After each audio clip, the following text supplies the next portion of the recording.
Make sure you subscribe to both our YouTube channel and our RSS feed for all future conversations here at You Think. What's up, everybody? Welcome back to another episode here on You Think, and I'm super pumped for our guest today, one of the most accomplished Olympians in history, five-time gold medalist, incredible athlete, great story. Met your husband, he's okay. More excited to talk to you. Hayes, kidding. Talk to Hayes, asked him 5,000 questions. But no one other than Missy Franklin. Thank you so much for joining us here on You Think. Of course, Greg. You come very highly recommended from Hayes, so I'm so excited. We had a blast. Here. He told me. He said y'all had so much fun. He probably left and he was like, that guy is nuts. He asked me 5,000 questions. I was just so fascinated from talking to them both about just the world and the experience for young athletes and how the trajectory of becoming obviously an Olympian, which is obviously the dream. I just found myself saying, if our kids had any idea what the swimming culture was like at a young age, they would not complain about their 2 baseball practices a week where they didn't even break a sweat. It's pretty intense. But at the same time, like, swimming is one of those sports where Hayes and I, we're such strong advocates for this, of kids just doing what they're passionate about, because that passion is going to take you so much further. And when the sport does start to get harder and you're starting to make sacrifices, and as a kid, you have to love what you're doing to really stay in it and want to continue to work hard. So it is intense, but I think Hayes and I both had the same experience of we just loved it. So we almost didn't even realize it. Like, that was just the normal for us. Well, I asked Hayes, so I'm going to ask you the same question. And I think this is kind of like at the center of everything else we dive into the rest of this conversation. Can you teach a kid to love it? So let's stick with swimming. Can you teach a kid to love getting up at 5 a.m. for the morning session and then after school, the afternoon session, the dry land work? Like, can you teach them that grind, and can you teach them to love it, or are you just born with it? I think it's a mix, and that's a great question. I think you have both. I think you have some people that are born and they're just like, I want to be in the water. I love the workouts, the work ethic, the amount of energy and intensity, but then the payoff at the end and how amazing that feels. But then I also think you have the athletes that are maybe more hesitant and that realize what an insane amount of work it is and realize the sacrifices they do have to make. And it might take a little bit more time for them to kind of get into it, but then they might start to get that feeling of like, hey, I worked so hard for this moment, and when I touched my hand to the wall and turned around and saw that time, it was worth it. Like, I recognize that. I may not have thought that at first, but now I feel that, and that's going to motivate me to go even further.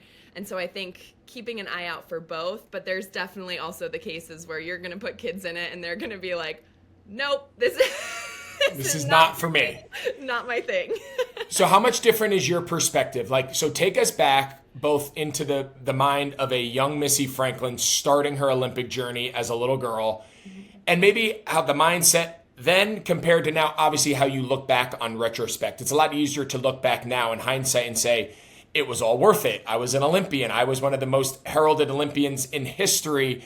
Obviously your 2012 kind of coming out party in London. I remember watching that at training camp. Like, we all remember those moments. So it's easy to say, oh yeah, it was all worth it for Missy. Yeah. She became so accomplished. Before all the accomplishments, before you busted onto the scene at 17 or whatever, tell us about the 8-year-old Missy Franklin. Like, where was her mindset when they said, and you're like, I'm going to do what? Like, this is the path to being an Olympian? Like, I know I want to do it, but I don't know if I really want to do all of that. Yeah, that's a great question, Greg. I think for me, something that has always been very intuitive with my mindset is I have always enjoyed the journey just as much, if not more, than the destination. And I think especially when I was younger, that was really beneficial to me because I didn't just love going to competitions and swimming fast. I loved going to practice every day. Like, I love spending 2 hours with my best friends talking on the wall in between intervals. I loved the feeling after hard workouts. Like, for me, that brought me joy. That made me really happy. And so when I started to get an understanding, which I would say was probably, I made my first Olympic trial cuts when I was 12, and I went to Olympic trials when I was 13 in 2008. And Oh my that for gosh. me was like, right, like an unreal moment, you know, being not only in the same area, but swimming in the same pool as Natalie Coughlin and Nathan Adrian and Ryan Lochte. And it's just like, this is happening. Like I'm here and I can actually see a pathway where this is my future and I can make this happen. This episode of You Think is brought to you by Players Health, a company that believes youth athletes deserve the safest and the most accessible environments possible to play the sports they love. To break this down, I spoke with Tyree Burks, Players Health's founder and CEO, to hear the mission and principles of Players Health firsthand. We have a really special guest, the founder of Players Health, Tyree Burks. Tyree, thanks for joining us here on You Think. I'd love to just hear a little bit about your background, a little bit about starting and founding of Players Health, and really just why you saw a hole in the youth sports kind of world that you thought needed to be filled, and it is being filled by your work with your team at Players Health. My background and where I grew up, the environment that I grew up in played a huge part of me creating Players Health. I grew up in the south side of Chicago. Sports truly saved my life. And when I say that, like I had an opportunity to choose two paths. Either it was the streets or sports. And fortunately enough, I chose sports. I was invited to come out to a youth football practice. I showed up early and I stayed late. And it kept me out of the streets. And so there's been two things that I've been obsessed with, you know, the past, call it 15 years of my, call it professional career, as I've been focused on safety and I've been focused on sports. Like, I've just been obsessed with those things. I know what it feels like to grow up in an environment with safety as a luxury, and sports was a safe place for me. Through that experience, I had all these injuries growing up. I got 3 bulging discs in my neck. I ended up tearing my hamstrings, broken fingers, ligaments. You know, just playing sports and playing football. We didn't have athletic trainers growing up with the school I went to. And then until I went to the college level, I really didn't understand policies and protocols around how these things are managed. And so when I look back over my career, I ended up playing in the Canadian Football League for a couple of years, and I decided to hang it up. I started to reflect on my career and go, hey, half these injuries would have been managed a lot better when I was younger. Like, who knows what would have happened, but maybe I would have played a lot longer. And so I started to look at the impact that I wanted to make in my life and also in the world. And sports was played a huge role in my life. So I wanted to give back to it. And Players Health was my way of going about doing that. And so our mission has been the same mission since day one, which is how do we create the safest environment for an athlete to play the sport that they love? I think this is something that the world needs for our youth.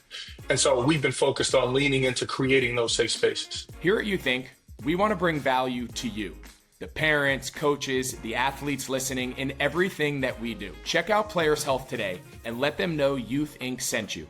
Now, back to the episode. Okay, so we spend so much of our time saying, like, we don't need kids to know what they are at 12, continue to try other things.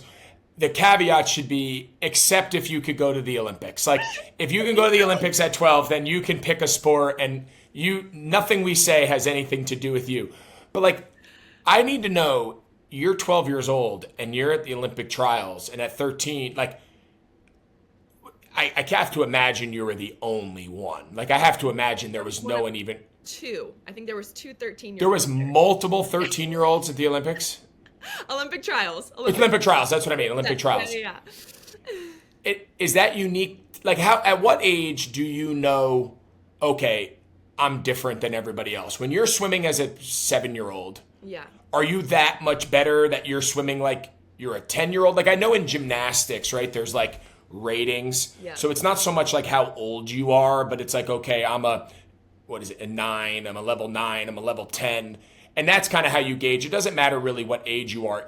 How do they do it in swimming? Like, are you racing against 10-year-old girls, or are you racing against girls that might be 14, but it's all based on like your qualifying times? Yeah. So normally when you're an age group swimmer, you're swimming against people your own age. And that's Okay. normally within a 2-year age group. So you'll have 6 and unders, 7 8s, 9 10s, 11 12s, 13 14s. Like, that's kind of how you're That doing makes sense. That makes sense to my brain. Yes. Once you get to the club level and you're starting to swim year round, that's when time standards become universal. So if you're trying to qualify for a sectional meet or for a junior nationals, there's just time standards. It doesn't matter how old you are, you have to make those time standards in order to qualify for that competition.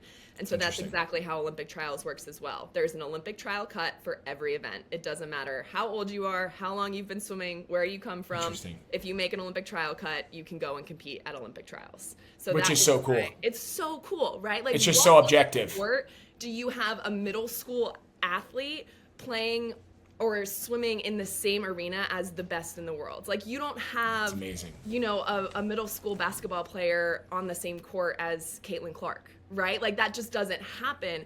And that's one of my favorite things about swimming is it happens for us. Like, you get to see them in person. You get to watch their warm up. You get to watch them race. Like, everything, and it's just such a cool thing to be a part of. So I'm totally with you. I think there's no reason to specialize for young kids. Like, let them play, let them be kids, let them see what they enjoy.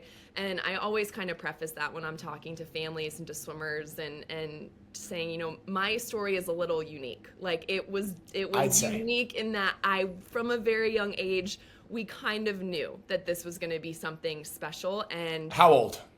I would say, like, give me an example when everyone was like, wow, like, we haven't seen anything like this before. That was happening at what age? Probably around 9 and 10. And you're doing what? Like, give us a perspective of what you did at 9 that caught the attention and people go, okay, we have something special here. We need to make sure we nurture this. Like, what were you doing relative to other 9-year-olds that was so different? Yeah, so I would say I'm not going to know full specifics because honestly, my parents did such a good job of just kind of like bubbling me and being like, she loves this, she has fun. Like, we just want her to focus on that. We don't want her to kind of start hearing all this chatter. But I think that the idea was that I was going times that were significantly faster than the average 9 and 10-year-olds. You know, I was going times that 12-year-olds and 13-year-olds and 14-year-olds were going several years their age. And so I think it was around that time actually that my parents started to get a ton of feedback from other people saying that we needed to move because we lived in Colorado. And so we would have constant people coming up to my parents saying, you guys need to leave. Like, she needs to go to Texas. She needs to go to California. Like, you need to go to a swimming state and go to a coach who is seasoned, who knows what he's doing. Like, my coach, his first day on my club team was my first day as a starfish, you know? So it was like, it was his first time too. And then lo and behold, there we are standing at the Olympics, you know, 10 years later, winning, you know, 4 gold medals. So it was just like, we really stayed true to us. And I was so happy with where I was. And I loved Colorado. I loved my team. I loved my coach, that we were all just like, why would we change anything? And also, it's working. So why, you know, why fix something that's not broken? And I am so glad that we made that decision and stayed in Colorado. Well, I'm glad you brought it up because I want to stay about the relationship with your parents and the job they did, right? It's the typical prodigy, athlete prodigy story that we've seen the other side of this spectrum. We've seen the overbearing parent who identifies they got a paycheck there, they have something special. Whether it's intentionally exploitive or it's just they get caught up in the moment. I don't know if anyone intentionally tries to do it, although there are some crazy stories, but like, talk a little bit more about your parents and your upbringing and how you guys found the balance between growing up as a young girl in Colorado and having friends and having sleepovers and playing, you know, just being a normal kid, but then also recognizing, like, listen, we can harness a really unique gift and the desire to pursue it, that there is an opportunity, there is a path that's unique for Missy that is not the same path for everybody else. We can pursue that with great intent without sacrificing the other side. Like, how did they do it? As you look back now as a mom, like, what is your reference of like the job they did protecting you, keeping you innocent, but also keeping you driven and on course to achieve what you did? Yeah, well, I'll talk about them for an hour, so just buckle up. But my parents are my best friends. I mean, they are the 2 most incredible people that I know. And the more I have grown becoming a mom, I just have become more in awe of what they did. Because at the time when I was that young, right, I didn't realize that this was their first time too. Like, they always seemed so calm and in control that it was like, oh, they know what they're doing. And I look back now and I'm like, they had no idea what they were doing. And now being a mom, I'm like, I don't know what I'm doing. They didn't know what course. I don't know what I'm doing right? either. Like, we just don't know. We don't know. But they never, ever made me feel like that. And I think I have so much respect for them. But Greg, I think one thing that was so important with our family and so unique was I was very intrinsically motivated. And I think my parents recognized that and they let that work to my advantage. So my dad talks a lot about being an enabler and not a motivator. So they would never wake me up for a practice because at the end of the day, yeah, sure, they could have come in, woken me up, thrown me in the car, driven me to practice, but I'm the one getting in the pool. Like, it was up to me whether or not I was going to make that practice worthwhile or a total waste of time. So why wake me up if that decision is ultimately mine to begin with anyway? So I would be the one to wake myself up in the morning. I would have to set my own alarm, and they wouldn't wake me up if I didn't. But I always Did you ever sleep through a practice? No. There you go. On the other side, they had everything ready for me. So I would wake up in the morning, my mom would have a breakfast. It's Colorado. She would have my parka in the dryer so that it would be warm. My dad would be outside scraping the snow off the car. So I knew in my mind that literally all I had to do was show up.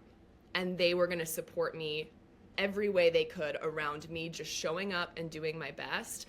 And that was really throughout our entire careers. Like, I understood that this was my dream and my goal, and no one else could do that for me. Like, I was the only one that was in control of that outcome, but I had so much help and support in making that outcome possible.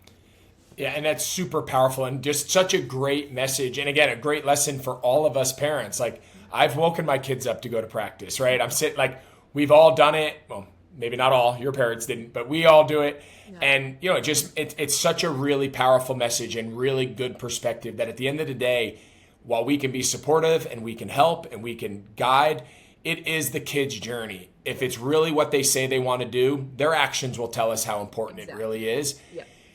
When you talk about your, you know, intrinsic motivation and the ability to kind of get yourself and how driven you were, has it ever been I think with that could come sometimes where it becomes obsessive, right? There's a borderline between being heavily internally motivated and becoming obsessive, and almost where it becomes a little bit of a hindrance. Are there any examples in your entire career and journey where you had to almost kind of control and keep your own inner drive in check because it was almost being counterproductive? 100%. Yes. And we talk about this a lot on our podcast, and we've had several athletes that which I need to come on, obviously. Clearly, but really. I was waiting for the invite, but maybe you were about to invite me. Maybe I jumped the gun. We'll do a podcast Sorry. swap. It'll be perfect. Continue. Sorry. But we talk about the double-edged sword of perfectionism, which is essentially if you're an elite athlete, any sport, it doesn't matter, you're a perfectionist. Like you are. That's just how it is. And you are going to overanalyze. You're going to be your own harshest critic. You are going to review and look over things 100 times over to see what you could have done better, what mistakes you made. And that is the part you have to be careful of. Because if that becomes all that you're thinking about, for me, that was when I started to lose joy in the sport. Because I was so focused on the things I was doing wrong and the mistakes I was making and ways that I could have been better, that I was starting to miss out on the part that brought me joy all along, which, as I mentioned in the beginning, was just the journey, right? And just the process to get there. So practices, instead of kind of relaxing, having fun with friends and just doing my best, I was so overthinking everything that I was doing. And that was when I just start to feel exhausted. Like you're so emotionally and physically tired from that. So that was something I definitely had to learn throughout my career. If I could tell when that double-edged sword was starting to really impact my overall health and well-being. And I had to figure out ways to kind of reel that back in and focus more on my effort and being proud of the things that I needed to be proud of and acknowledging those things and celebrating the little wins and finding the joy in all of that as well, because we're human and we're going to make mistakes. And that's kind of the good and bad thing about swimming is, in my mind, there's no such thing as a perfect race. Like, I think there's always ways that you can be better. So on one hand, that's infuriating, right? But on the other hand, how cool is that? That like there's always ways that you can be faster and you can improve. And we're seeing that now in the sport, which is so cool with just how fast it's getting. Like, I would have never in a million years imagined that we would be swimming times like this in this year. Like, it's mind-blowing what people are capable of doing. And so it's so cool to see. What's up, guys? Do you want custom fan wear like this cricket shirt for Charlotte Christian School? We've got premium apparel from your favorite brands. The best part about it is I don't have to just wear it to Charlotte Christian's events. I can wear it to golf. I can wear it to lunch. It's turned into my uniform. Go right now over to youth.inc, sign up for our newsletter. It talks about our podcast for that week, our interview guests, all the breaking news across the landscape of youth sports, and you can win one piece of merch for your school by going to sign up today. And remember, it's not .com, it's youth.inc. Now, back to our episode. It's so true. And in swimming and so many other sports, the athletes that are coming into the world of competitive athletics now are better than they ever have. And there's a lot of reasons for that. I want to stay, though, something that you said that really struck a chord with me. And it goes back to, again, my conversation with your husband. We really hit it off, and he was awesome. But something that we actually had very different opinions on. So you just talked about the idea, like, celebrate the little wins. You guys don't compete every weekend. You guys practice far and away more than you guys compete. And I was actually blown away when Hayes was letting me know, like, the structure of the youth kind of club travel swimming world, where there's only a handful of meets a year on a 12-month calendar, and you guys are training and training and training for very little competition, right? And he's saying we need to do a better job, at the higher levels, getting kids more competition for more outcomes. And here I am, I'm on the other side of this with kids growing up playing travel basketball and travel baseball, where all they do is play games. Yeah. It's all competition. And I'm sitting here saying, we need less tournaments. We need less games. We need more training. We need more fundamentals. We need to build that better work habit.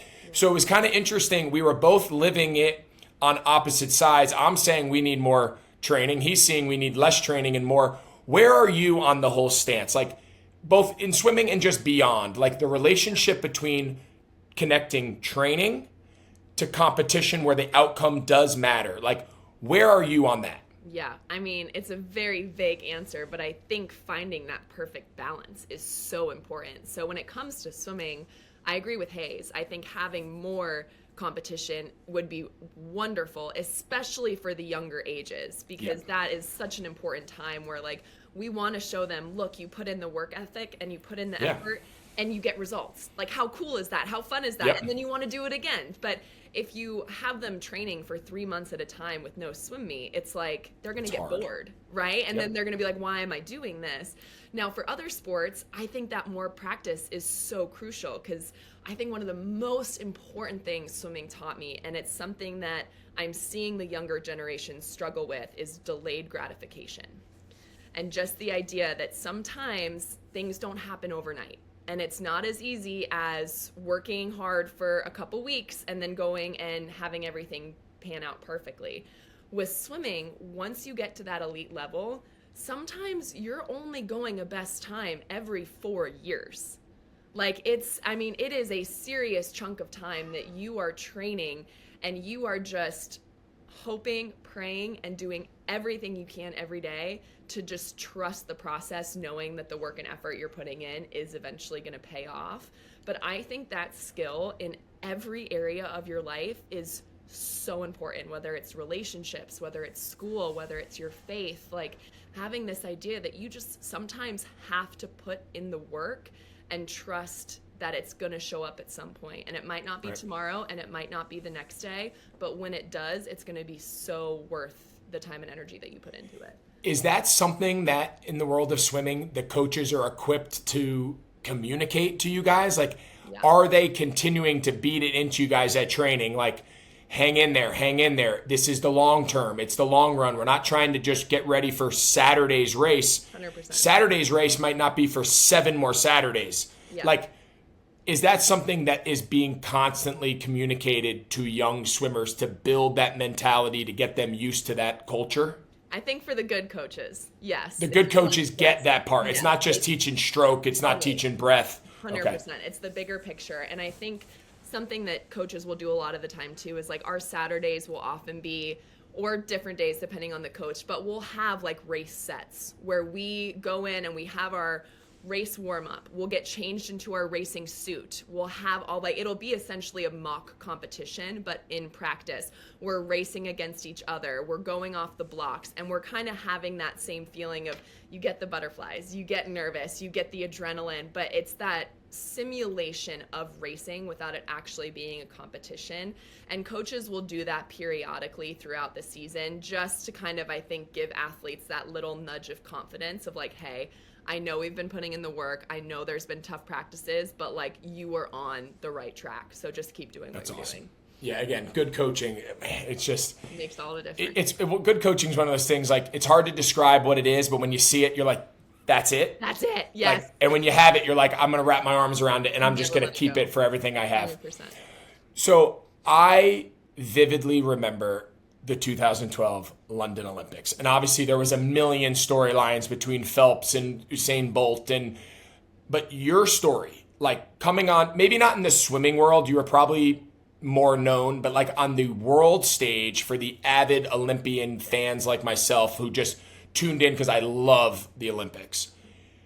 And also the Summer Olympics was also always during training camp. So it was like the end of the day after a long day. It was like, finally, there's something to like watch and just chill in our little crappy dorm rooms.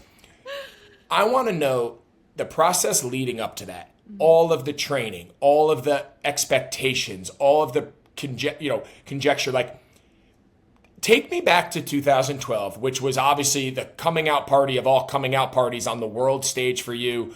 4 golds, a bronze. You were the story. Phelps got his love and Usain Bolt, but like, you in a lot of ways were the story of that Olympics, your age and what you did. Like, take us back to that time. Thoughts going into it, the nerves, expectations. Did you know you were going to win all those races? Like, I need to know, like, everything leading up to what we all eventually saw unfold that summer. Yeah, gosh. Well, first off, thank you for saying all of that. That's so kind.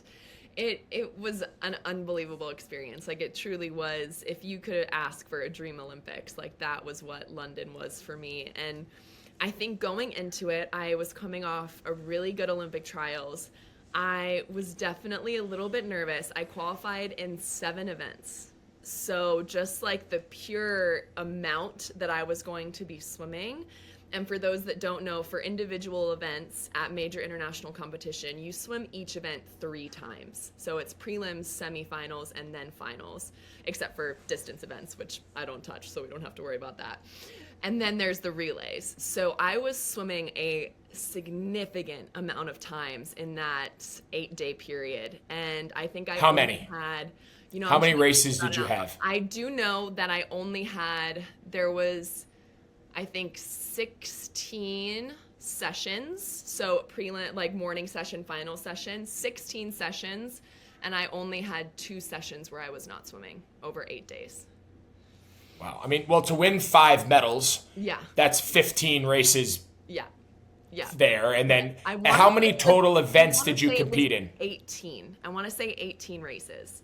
18 races. Yeah. Oh my gosh. gosh. Is just, so I think that, but that was also what we had trained for. So like, I had the confidence going in that like, I can handle this kind of load, but it was still really intimidating because it was my first Olympics. I'm swimming 7 events and that was a lot, but I went in feeling really confident, really excited just to go out and do my best. Like, I really wasn't concerned with where I was gonna fall compared to my competitors, with what medals I was gonna win.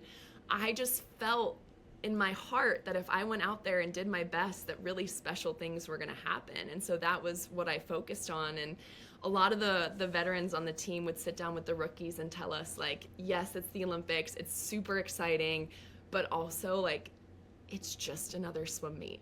So, like, don't it's the forget same that. pool. Yeah, like, it's the 200 back. It's the same one that you have swum 1,000 times before. There is nothing different about it. So don't stress yourself out. Don't do anything different. Like, what got you here is what's working. So just stick to your routine, do what you do best, and just go out and have fun. And that was so huge. And I feel like that was why London was such a success for me, is because it was genuinely just me going out there and having fun. And I think that was another reason why I connected with the people at home so much, is because they could see that. Like, they could just see that this little 17-year-old was just out here having the time of her life at the Olympics. Didn't know what she didn't know. No. Ignorance is bliss in a lot of ways. Exactly. So you talk about the bulk of the training. Is there ever a consideration, especially given your age and that it was your first Olympics, to say, you know what, I qualified for 7, I'm only going to do 5? Like, is there, and again, forgive my ignorance, like if you qualify, does everyone always compete at the Olympics in every event they qualify for? Or do you sometimes scale it down just for volume? So the Olympics, first of all, no ignorance there at all. The Olympics normally, yes, because just compete in the everything. Olympics, and you want to be able to compete as much as you can, have as many opportunities to win a medal, as many opportunities to help your country. Now, even just going down one tier, World Championships, we see all the time. People will qualify for events in World Championships and they'll pull out. And they'll either focus solely on 1 or 2 races or whatever it is. Leon Marchand, I don't know if that name is familiar. I know the name, yeah. Okay, so he was like the breakout star in Paris, and he swam, I think, 4 individual events in Paris, 2 IM, 4 IM, 2 breast, and 2 fly. At Worlds this summer, they really just wanted to see what he could do in his IMs. And so he didn't swim the 200 fly and the 200 breaststroke, and he ended up demolishing the world record in the 200 IM. But again, World Championships is less about the medals and kind of more about the times and the records. So I think it's more common for people to do that. But Olympics, I think it's fairly rare to have someone qualify in an event and then not swim it. And this is something I've always been interested in. And obviously I don't know many Olympians, so I'm going to take advantage of the opportunity. How, like back home, American fans, we are very aware of the gold medal count, how we compare against China and, yada, yada. Are, like, in the Olympic Village, like, did the actual athletes, do you guys take pride in, like, we got the most gold, most overall? Like, do you know? Do you care? Do you, like, where, do you guys even think about that? Because at home, like, every night before you go to bed, every person I know checks the medal count. I think it's really changed over the last decade. Like, I don't remember that being as big of a deal in 2000. Maybe our American egos are a little bigger now. Maybe 2016 and on was when, I think, with social media, with the coverage, like, it's every single day. It's like up there, you're checking on it. And then with swimming in particular, I think they've really perpetuated this idea of the Australian and the USA rivalry. So then that's being thrown at you constantly. So I would say the athletes now probably have to deal with that a lot more than I did when I was swimming. I didn't think about that one time. But now I think it would be really hard for the athletes not to, because they're getting asked in every single press conference and every interview, So I think they're doing a really good job of handling it and saying, listen, like, we're out here. We have to focus on our races.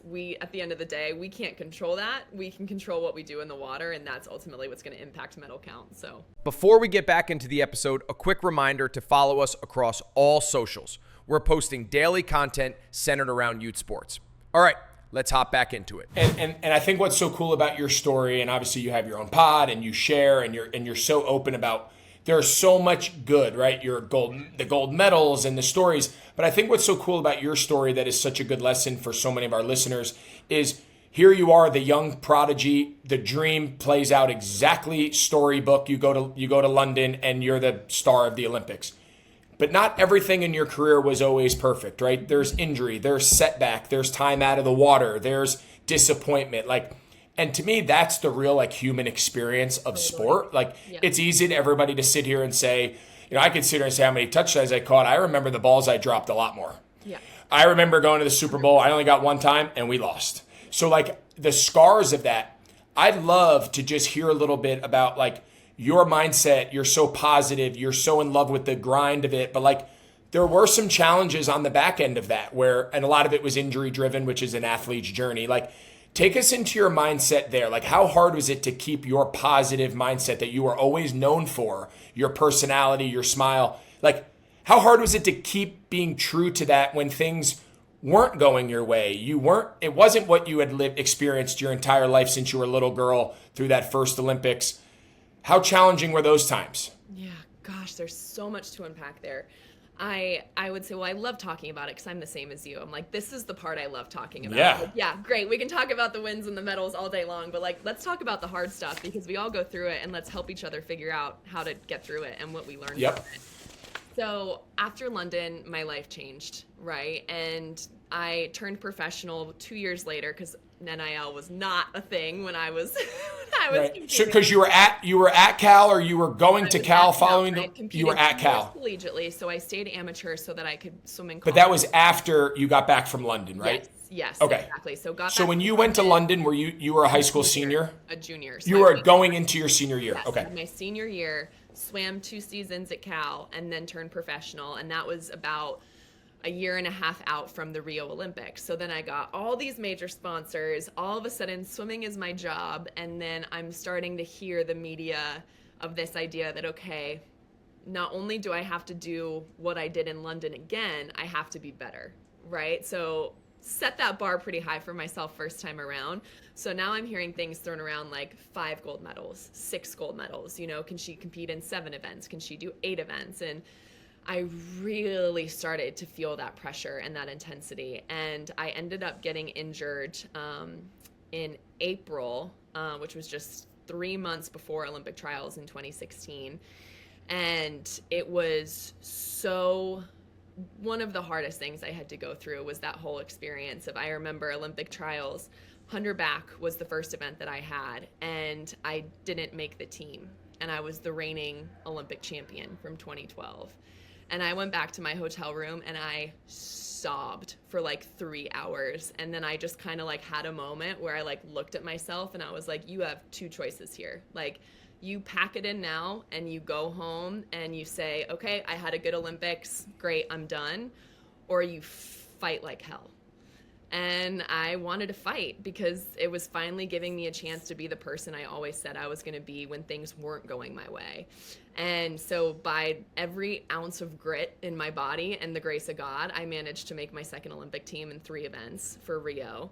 But then that whole experience was just completely different. I didn't make a single individual final while I was there. I did still get a gold medal because I was part of the 4x200 freestyle relay.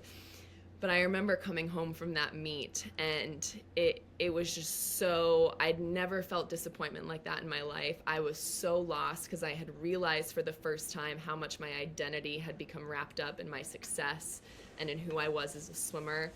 I felt like I had just let down so many people, and I was getting asked time and time again, interview after interview, what's wrong with you? What's going on? Like, where's the real Missy? And every time it was just like daggers going into my heart because I had put so much work and effort into it. And for whatever reason, injury, it just wasn't adding up. And I just wasn't swimming the way that I knew that I could. But I did my absolute best in those moments to be what I call being an inspiration in disappointment, is that it's really easy to be an inspiration in success when you're winning and things are going your way. But how about I take on that challenge of being an inspiration in disappointment? Because we're all going to have disappointments, and I don't think those are shown a lot. So what if I could be an example of someone who's going through disappointment, but the way that I'm showing up, the way that I'm treating my competitors, the way that I'm still being there for my teammates, how can I set that example for young athletes that are still watching? And I remember flying back home, and we were driving into our neighborhood, and we pulled up to our house, and all of the kids in the neighborhood had gotten together, and they had cut out poster board hearts, and they had written notes, and they had stuck them all over our lawn. And I still get so emotional thinking about it because all of the notes essentially said, we're more proud of you now than we were 4 years ago because of how you handled yourself. And it was just such an eye-opening experience for me that, yes, winning gold medals is really powerful, but being positive, being a good teammate, being encouraging, and still being the best version of myself that I could be when everything was not going my way actually had more of a profound impact than breaking a world record.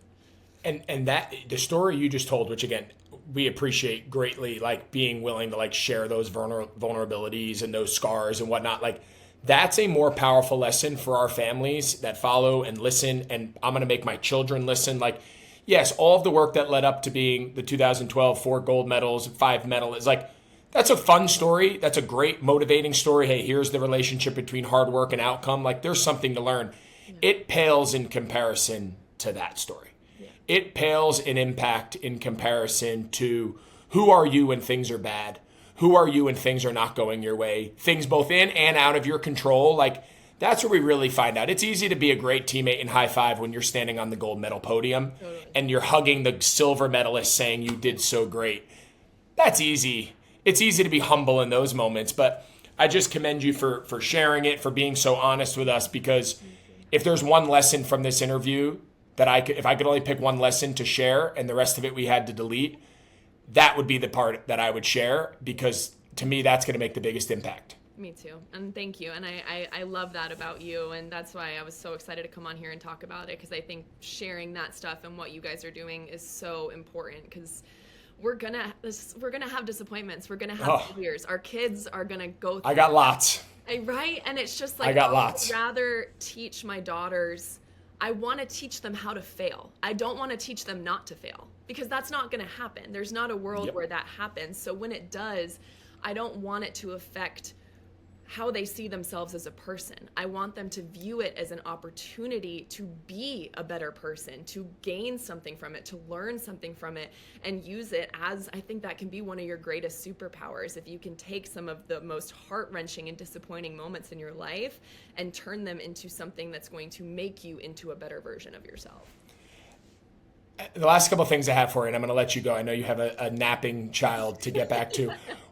How do we not let kids wrap their identity up in said sport? You mentioned before you realized when you came home from Rio how much of your identity was wrapped up in not only being a swimmer, but being the best swimmer. You only knew winning a race. I can't imagine you lost many races in your life prior to that Olympics, maybe never.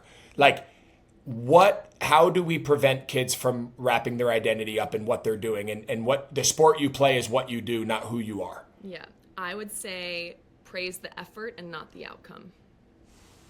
Like, let's focus more on what you are doing, the work you are putting in every single day.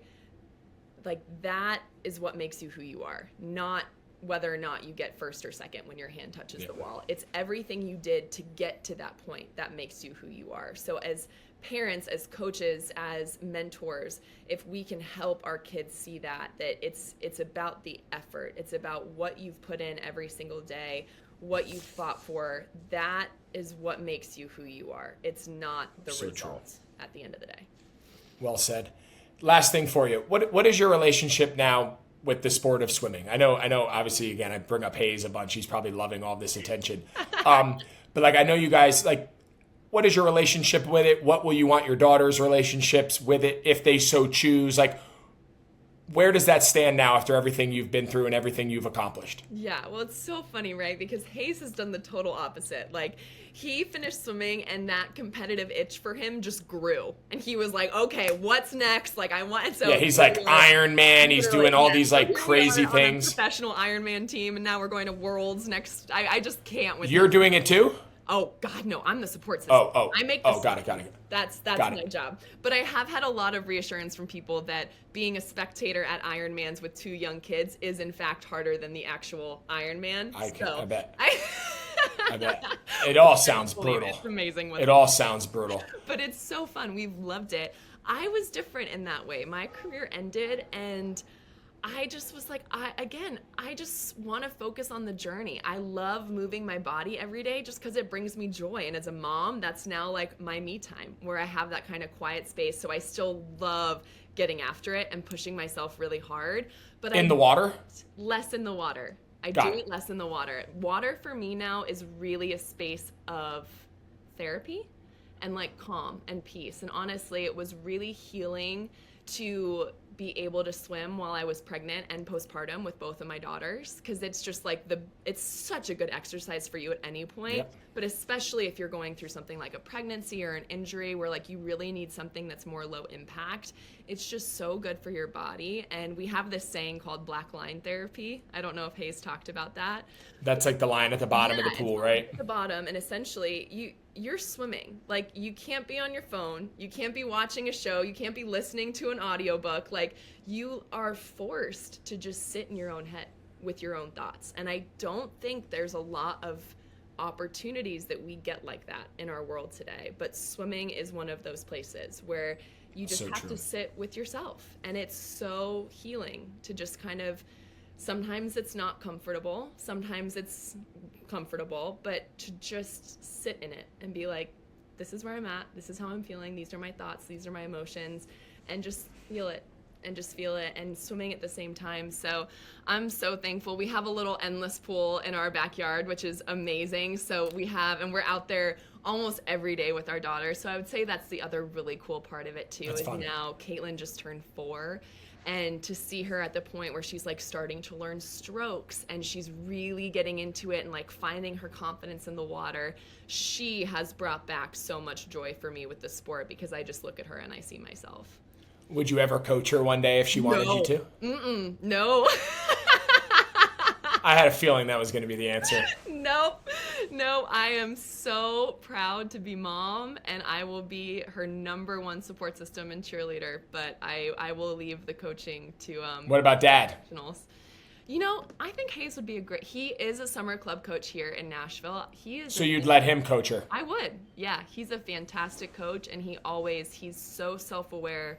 He's so emotionally mature that I don't doubt him for a second having an issue with being dad. Oh, well, we're going to keep an eye on her. We'll see. I don't know about I'm just kidding. I'm kidding. I'm kidding. I kind of want her to do volleyball. I'm trying to I have a 12-year-old daughter who's tall and athletic and hasn't played volleyball yet, and she's played basketball and she runs track. But I think next year in 8th grade at school, she's going to play volleyball for the first time. So my wife and I are like, I know. We're trying not to like overdo it, but we're like, yeah, like that sounds like a really good idea. I know. I'm taking her to the SEC tournament at Bridgestone. Oh, fun. Weekend.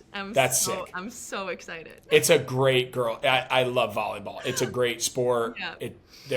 I love everything about it. Well, we'll see. She also loves music and dancing, so she could probably be in theater. Love it all. Brilliant. Love so it all. She's probably going to be an academic. She's going to do everything. She'll change the world. Of course. These young girls, they're just the best.